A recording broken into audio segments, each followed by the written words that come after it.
또 한 번 대한민국의 문화가 세계를 놀라게 했습니다. 한국 시간 9월 13일 진행된 22년도 에미상에서 오징어 게임이 이정재 배우가 나무주연상을, 황동혁 감독이 감독상을 받았는데요. 오징어 게임은 앞서 4일 열린 드라마 기술진에 대한 에미상 시상식에서 게스트 여배우상, 스턴트 퍼포먼스상, 시각효과상, 프로덕션 디자인상 등 4개 부문을 수상하였기 때문에 총 6관왕을 수상하게 되었습니다. 실로 놀라운 수상 결과가 아닐 수 없는데요. 더 놀라운 점은 1949년에 시작되어 올해로 74회를 맞는 에미상에서 영어를 사용하지 않은 외국어 작품이 수상한 첫 번째 작품이라는 점입니다. 또한 이정재 역시 아시아 국적 배우 최초로 에미상 나무주연상을 받은 기록을 세웠습니다. 미국 방송계 최고 권위의 상인 만큼 그동안 비영어권 작품에 대해서는 냉담한 반응을 보였던 에미상에서 온갖 최초라는 수식어를 달고 오징어 게임이 6관왕을 달성한 것입니다. 이 결과로 인해 넷플릭스는 앞으로 대한민국 컨텐츠 시장에 더 열을 올릴 수밖에 없게 되었는데요. 오늘 노커TV에서는 오징어 게임의 흥행과 그 영향에 대해서 알아보도록 하겠습니다.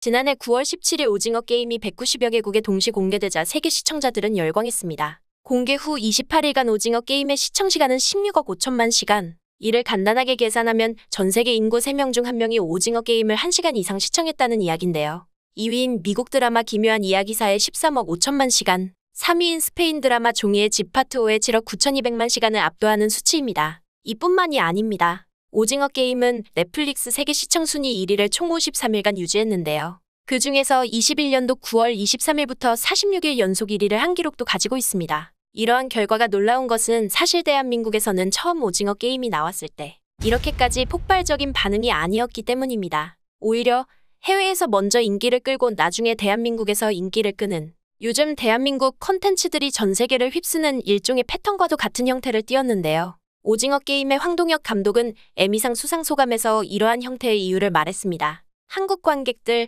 한국 시청자들이 굉장히 까다롭다. 조금 뭔가 안 좋으면 질책도 많이 하고 나무라고 취향이 까다롭기로 유명하다. 그런 곳에서 영화를 만들어 온 세월들이 조금이라도 발전하고 더 나은 작품을 만들 수 있는데 도움이 된 것 같다. 우리 국민들부터 만족시켜야겠다는 마음으로 작품을 만들었고 좋은 결과로 이어진 것 같다. 황동혁 감독은 대한민국 사람들의 까다롭고 수준 높은 안목이 있기 때문에 지금의 대한민국 컨텐츠들의 발전이 있었다고 밝힌 것입니다. 그렇기 때문에 까다로운 한국 사람들의 눈높이에는 다소 모자른 작품도 전 세계 기준에서는 아주 대단한 작품이 되는 것이죠. 오징어 게임의 에미상 수상은 대한민국뿐만 아니라 넷플릭스에게도 큰 위안입니다. 최근 몇 년간 에미상은 가파르게 늘어난 OTT 플랫폼들의 전쟁터가 되었습니다. 각자 플랫폼들의 오리지널 컨텐츠를 가지고 수상을 다퉈 자신들의 가치를 입증하는 장이 되었는데요. 22년도 에미상에서 넷플릭스는 한국 드라마 오징어 게임 덕에 그나마 체면을 세웠습니다. 넷플릭스는 이번 에미상에서 오징어 게임이 감독상과 나무주연상을 수상하면서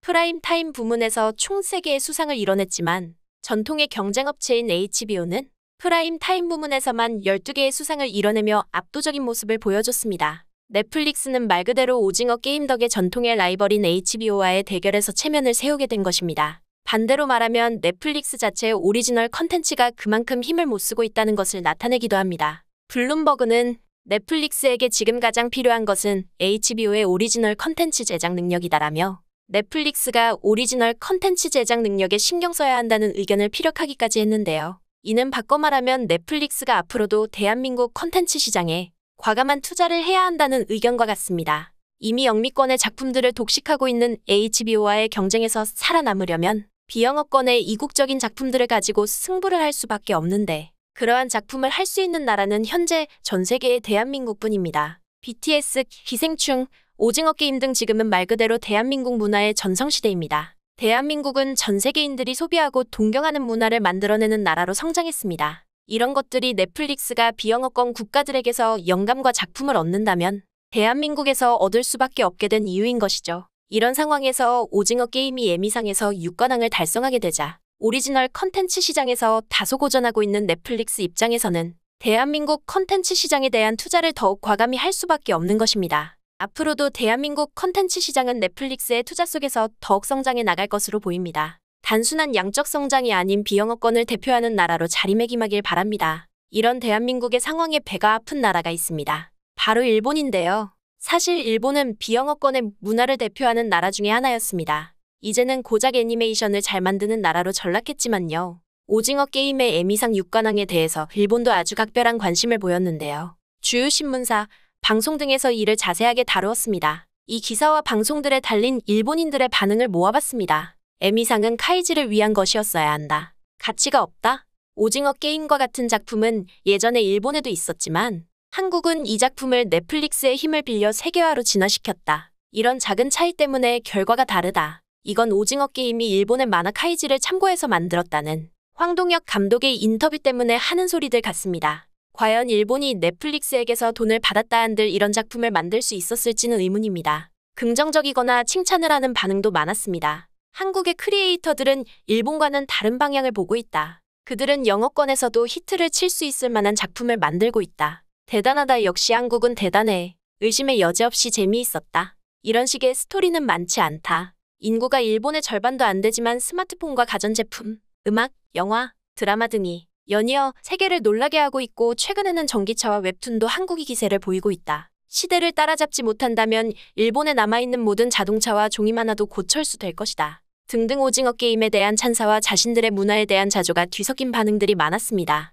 오늘은 오징어 게임의 에미상 수상과 관련하여 흥행 원인, 그 영향 등에 대해서 살펴보았는데요. 이 영상을 만들면서 윤여정 배우가 영화 미나리의 성공과 관련하여 영국 가디언즈와 진행한 인터뷰가 떠올랐습니다. 영국 가디언즈의 기자가 한국 대중예술이 갑자기 세계적으로 각광받는 이유를 알 수 있냐라고 묻자 윤여정은 우리는 언제나 늘 좋은 영화, 좋은 드라마가 있었다. 단지 세계가 지금 우리에게 주목할 뿐이다라고 대답했다고 합니다. 앞서 언급한 황동혁 감독의 소감과도 어느 정도 통하는 부분인 것 같습니다. 그 누구보다도 까다롭고 똑똑한 대한민국 사람들을 울고 웃게 한 대한민국의 문화가 이제는 전 세계인들을 울고 웃게 만들고 있는 것 같습니다. 앞으로도 대한민국의 문화가 세계로 뻗어나가길 바라겠습니다. 이상 노커TV였습니다. 여러분의 구독과 좋아요는 좋은 컨텐츠를 만드는 데 큰 힘이 됩니다.